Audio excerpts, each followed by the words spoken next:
des juniors, je suis Amandine Macaco, députée suppléante du Val-de-Marne et aujourd'hui je vais vous apprendre ce qu'est le pouvoir législatif.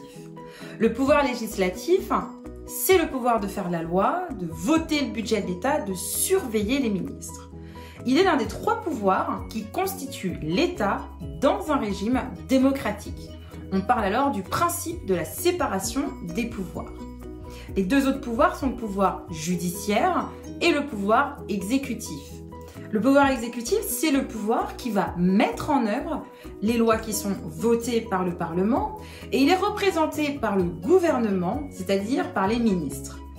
Le pouvoir judiciaire veille à ce que les lois soient respectées et va sanctionner leur non-respect.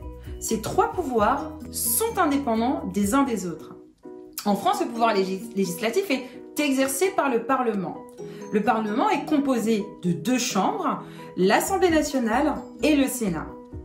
Le Sénat représente les collectivités territoriales. Une collectivité territoriale, c'est par exemple une mairie. Les membres du Sénat sont appelés des sénateurs et ils sont élus pour 6 ans par des grands électeurs tels que les conseillers départementaux ou les conseillers municipaux, les députés, les sénateurs ou les conseillers régionaux. Et il existe 348 sénateurs.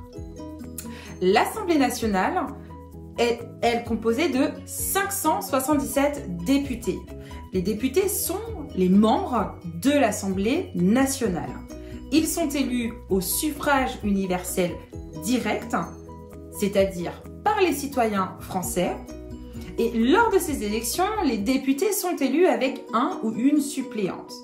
Le ou la suppléante du ou de la députée est un remplaçant.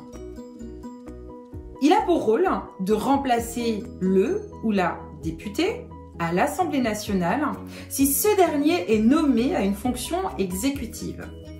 Une fonction exécutive, c'est par exemple si le député vient à être nommé en tant que ministre, c'est-à-dire il est demandé d'intégrer le gouvernement ou encore s'il est secrétaire d'État ou qu'il malheureusement décède.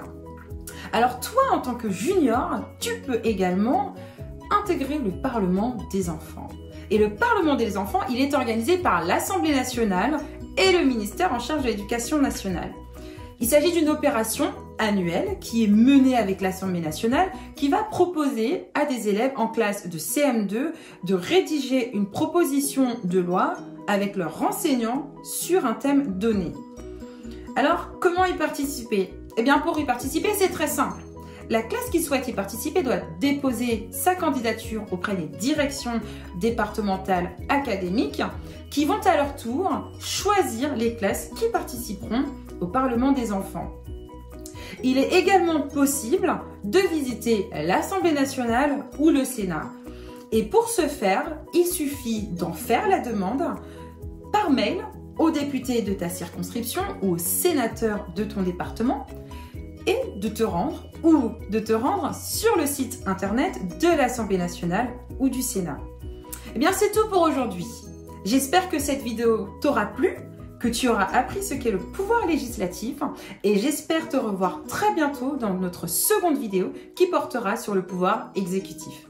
À bientôt!